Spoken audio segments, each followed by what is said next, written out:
Welcome to Trip Coverlet, where we squeeze the bigger picture out of literature. I'm Adrian Ford, and we're here for another poetry discussion, a poetry discussion that comes to us from a poet that is repeatedly voted to be the greatest poet of all time.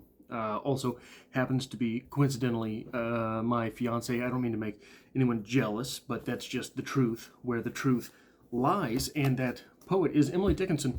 The poem in question here in the complete works of Emily Dickinson is number 754, known by the first line, "My life had stood a loaded gun."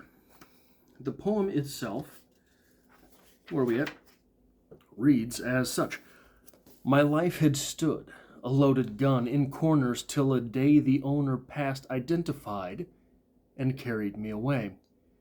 And now we roam in sovereign woods, and now we hunt the doe. And every time I speak for him, the mountains straight reply. And do I smile such cordial light upon the valley glow? It is a Vesuvian face had let its pleasure through. And when at night, our good day done, I guard my master's head, 'tis better than the eider's duck, deep pillow to have shared. To foe of his, I'm deadly foe. None stir the second time, on whom I lay a yellow eye or an emphatic thumb. Though I than he may longer live, he longer must than I. For I have but the power to kill, without the power to die." What a prime example of Emily Dickinson having the most killer first lines in poetry. No pun intended, but the most killer first lines in poetry. Like, why title your poems if your poems are going to begin with "My life had stood a loaded gun," right? Why title it? Just let it be. So I think there's certainly an interpretation here to be had, and I'm going to speak about this just briefly because there's something else that I want to talk about instead of this. I think there's certainly an interpretation. So oftentimes, what I do on the channel is I don't like to take the obvious reason for which a poem is written and talk about it in these interpretations, because it's sort of boring. In the short story discussion, sometimes I'll get into it to talk about why. In novel read-alongs, I think it's sort of an important thing to talk about. But with poetry, I think that there is so little real estate in the poem itself, that when a poem is written and there is a clear and fairly obvious sort of on-the-nose interpretation, to speak about that is to allow literature to cannibalize itself in the mind's eye. What I mean by that is that when we start getting into the idea that there is a correct interpretation of literature, the right thing to read with it, boy, it becomes awfully paint by numbers, doesn't it? So the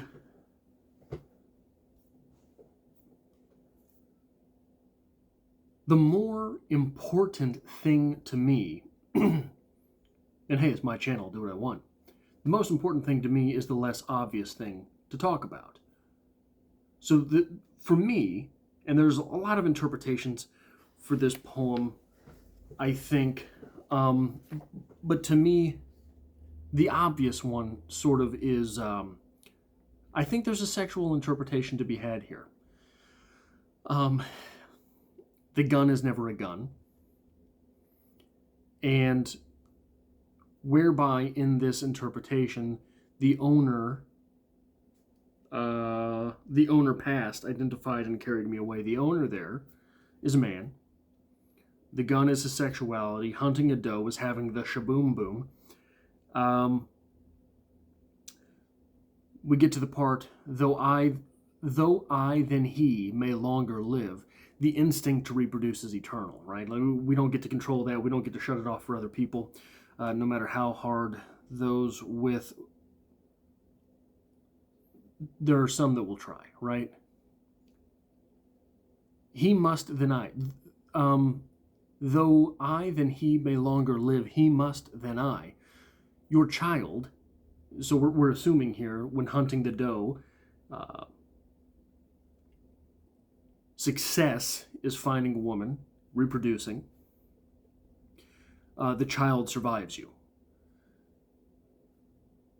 The hope of all of us, I think, is that, well, the hope of most of us, is that humanity continues through the ages, right?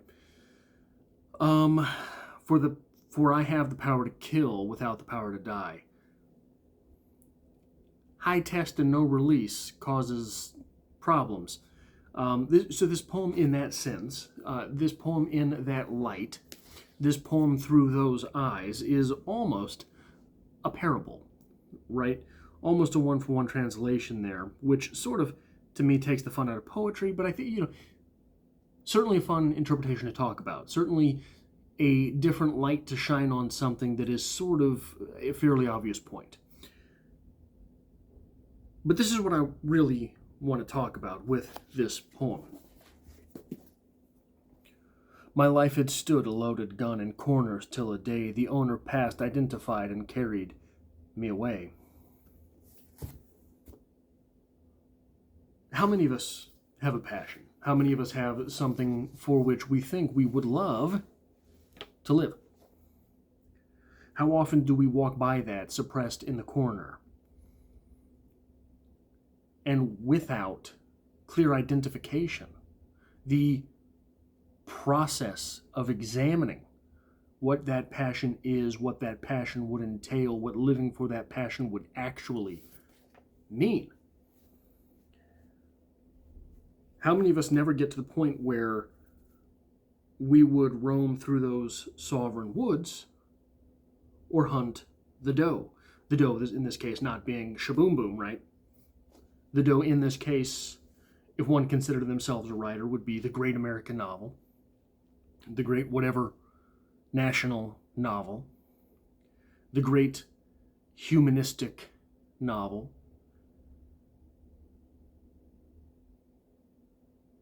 If this is, whatever this is for you, all of us have it, right?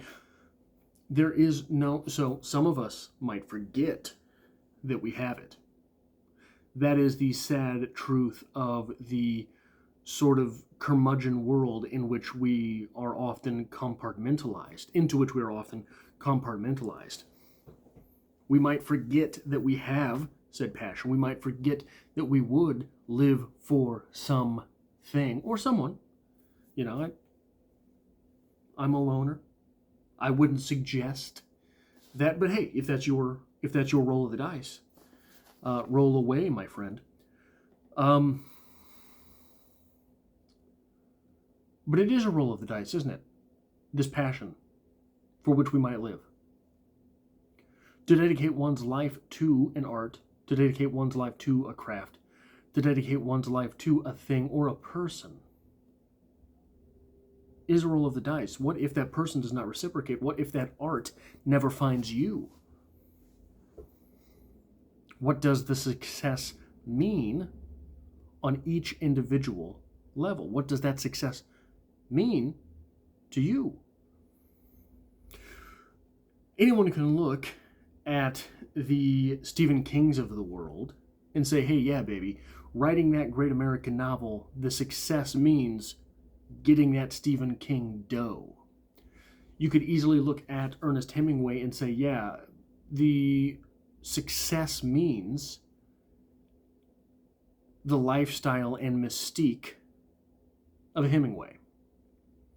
And obviously, whatever that passion is for you, there is that obvious interpretation.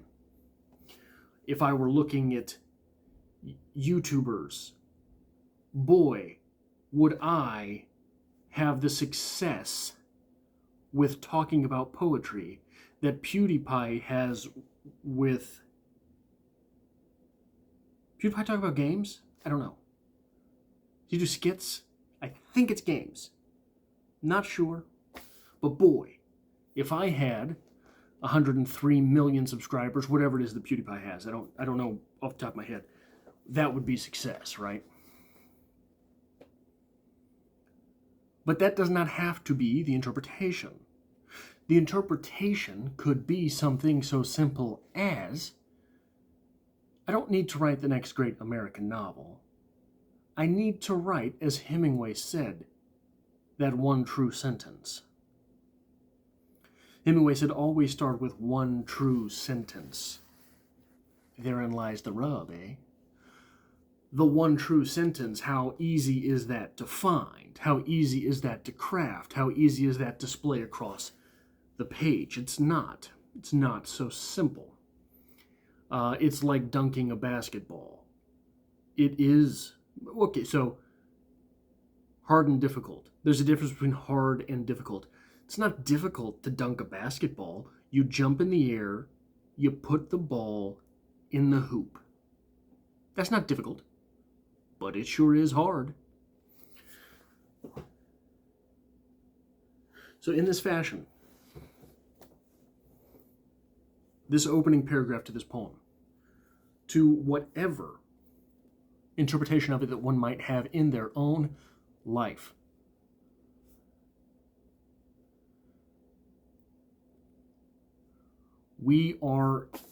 what does it mean, not just success, but what does it mean to have the power to kill without the power to die? There is the craft, there is the passion, there is the thing, there is the person, for which one of us might live, for which one of us might expire.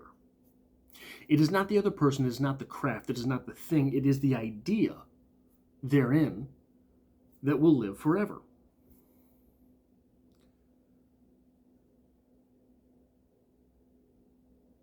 The idea of Zelda and F. Scott. That love, the idea of that love and that madness will live forever. Imagine Romeo and Juliet, were they real people? Obviously, I'm not talking about the play, the idea of that love. If those were real people, that idea would live forever.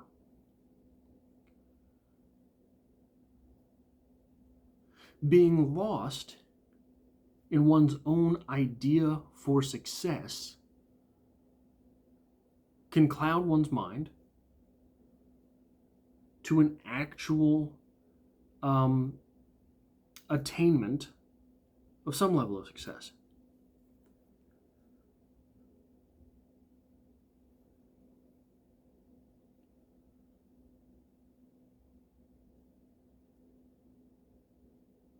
But that idea of danger, the danger of the loaded gun, is poignant because it's not lovey-dovey. The loaded gun can kill. The loaded gun is meant to kill, right?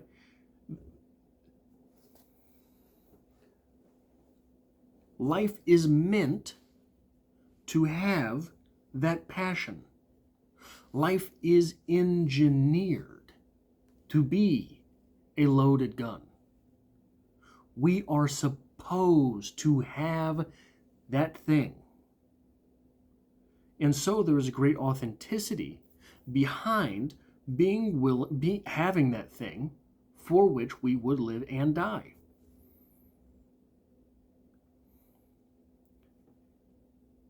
What is the reciprocal nature there? So let's sort of look at the other side of that coin. It doesn't have to be a passion, does it? For one's life to stand a loaded gun might simply mean that there is some greater responsibility that the person, the man in this poem, is evading. Something that we know we should do. In a larger context, in today's world, I've been wrapped up recently in some of this talk about. So recently there has been a worldwide conflict that has necessitated serious individuals to recontemplate the Cold War, nuclear Armageddon, the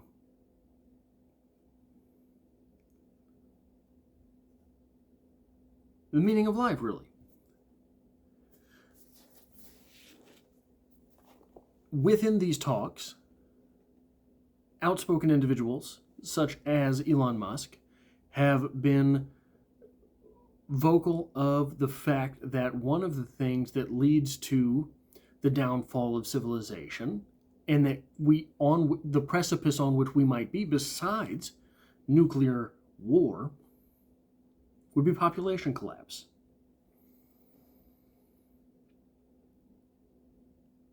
Many people have been skirting the responsibility of raising the next generation, myself included. Hey, I'm without people. I'm without child.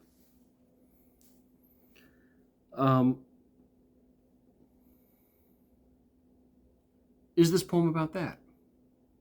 The skirting of responsibility? Is it about the skirting of responsibility to passion, the skirting of responsibility to civilization, the skirting of responsibility to our own little society, city, town, state, country, apartment complex? Where is the loaded gun in your life? But damn, what a great opening paragraph. That is all I have for this poetry discussion. I hope to have you back for the next one, or for the next writer's quote, for the next short story discussion, for the next poetry review, for the next novel read along, for the next short story review, all the stuff that I do here on this channel. It really does help me out here on the channel if you do hit that like button, if you did like this video. And if you're here by chance but not design, consider hitting that subscribe button, because there's a lot more literature to come, assuming we're not all blowed up.